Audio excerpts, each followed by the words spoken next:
Các giải đấu loại trực tiếp như World Cup thường yêu cầu bạn phải về đích mạnh mẽ, không giống như thể thức giải đấu mà bạn có thể dẫn trước ngay từ đầu và tập tễnh về đích đầu tiên.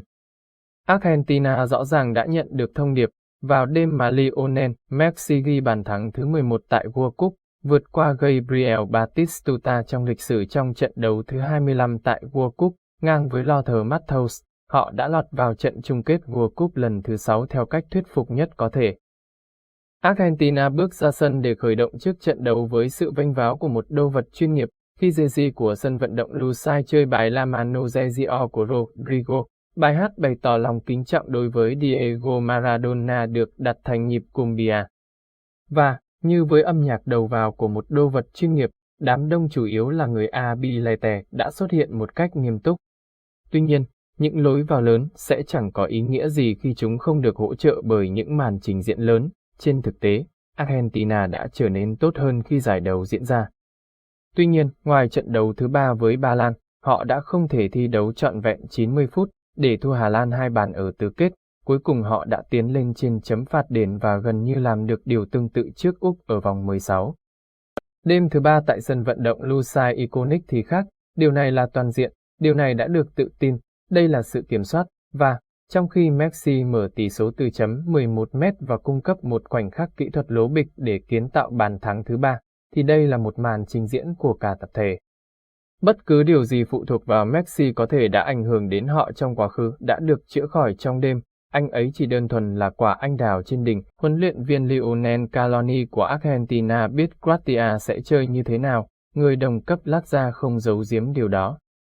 Theo quan điểm của anh ấy có hàng tiền vệ hay nhất thế giới gồm Luka Modric, Mateo Kovacic và Marcelo Brozovic, và anh ấy sẽ sử dụng nó để kiểm soát trận đấu nhiều nhất có thể. Đó là kế hoạch trò chơi hoạt động rất tốt trước Brazil, khiến đối phương đuổi theo bạn khi bạn có bóng, nhất là bởi vì nếu bạn kiểm soát bóng, những kẻ khác không thể ghi bàn. Để chống lại mối đe dọa, Argentina chuyển sang sơ đồ 4 hậu vệ và trên thực tế là một viên kim cương ở hàng tiền vệ. Lisandro Martinez rút ra ở phía sau, thay vào là Leandro Paredes, một tiền vệ phòng ngự chơi bóng, với Rodrigo Zebon, Enzo Fernandez và Alexis Mac Allister. Điều đó không chỉ có nghĩa là họ có thêm một người ở giữa để chống lại bộ ba của Croatia, mà họ còn có một hàng tiền vệ có thể tăng cường độ. Điều đó quan trọng đối với một đội Croatia lớn tuổi hơn và đã 2 lần phải đá luân lưu ở các vòng đấu trước. Chỉ sau nửa giờ, đường chuyền của Fernandez tìm đến Julian Alvarez, người bị Dominik Livakovic hạ gục phạm lỗi trong vòng cấm. Messi chuyển đổi từ vị trí. Một lúc sau, Argentina đã nhận được một chút may mắn, nhưng thuộc loại may mắn dành cho những người dũng cảm. Alvarez nhặt một quả bóng lòng lèo ở gần nửa đường và lao về phía trước trên quầy như một đoàn tàu chở hàng đang chạy. Quả bóng bay qua João Vazio 2 lần và sau đó là Borna Sosa, nhưng như có phép màu, bóng vẫn nằm trên đường của Alvarez để anh chọc thủng lưới. Argentina đã dẫn trước 2-0 và đi tiếp. Trên thực tế, họ có thể đã ghi 3 bàn trước giờ nghỉ nhưng Livakovic đã cảnh giác với cú đánh đầu cận thành của Nicolas Tagliafico. Ra là một người không bao giờ chết, nhưng cũng là một người thực tế. Ông nhận thấy rõ ràng rằng tam giác tiền vệ của mình sẽ không thể đưa Croatia trở lại thế trận, và đến phút thứ 5 của hiệp 2, ông tung 2 cầu thủ chạy cánh, Mislav Osic và Nicolala, và một trung phong vạm vỡ, Bruno Petkovic khi cất vị tướng tiền vệ ở Brozovic. Croatia sẽ đi thẳng Scaloni phản đòn của ra bằng một nước cờ của chính mình, Paredes ra, Martinez vào, giúp Argentina có 3 hậu vệ và những người bổ sung để chống lại cuộc tấn công không thể tránh khỏi. Argentina chơi thoải mái, có tổ chức và có thể phản công, và sau đó, tất nhiên, có yếu tố Messi. Thực tế là ở bất cứ đâu, bất cứ lúc nào, anh ấy có thể làm những điều không tưởng. Còn 20 phút nữa, anh ấy nhận bóng trong quá trình chuyển đổi, đi chệch cột dọc ngay nửa đường, với Vazio theo gót. Đây là trận đấu giữa Messi 35 tuổi với Vazio, người không chỉ kém Messi 15 tuổi mà còn là một trong những hậu vệ trẻ xuất sắc nhất châu Âu.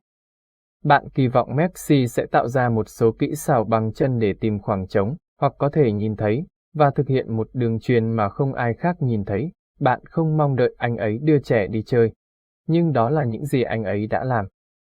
Messi đã thực hiện một trong những bước chạy đó khi anh ấy dường như đi được 10 bước mỗi giây, với Vazio ở trên người anh ấy, theo sát anh ấy từng bước. Mặc dù vậy, một Himi, một stop start, Messi không thể lay chuyển dấu ấn của mình, tuy nhiên, quả bóng vẫn dính chặt vào chân anh.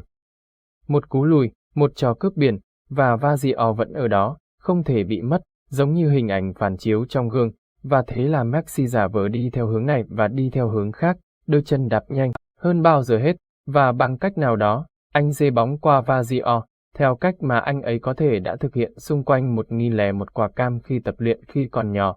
Đây là một kỳ tích thể thao cũng như kỹ thuật, đó không phải là những gì bạn mong đợi từ một cựu chiến binh, nhưng rồi, Messi là Messi. Anh ấy đã kết thúc trận đấu bằng một quả bóng vuông đơn giản vào trong vòng cấm, mà Alvarez đang chờ sẵn đã đá chân vào lưới nhà và chỉ có thế. Tất nhiên, ngoại trừ ký ức về đoạn phim nổi bật về một kỹ năng không có thật có lẽ đã được truyền thành GIF. Cảm ơn các bạn đã xem video của mình, nếu thấy hay hãy cho mình một like và chia sẻ kênh giúp mình. Xin trân trọng.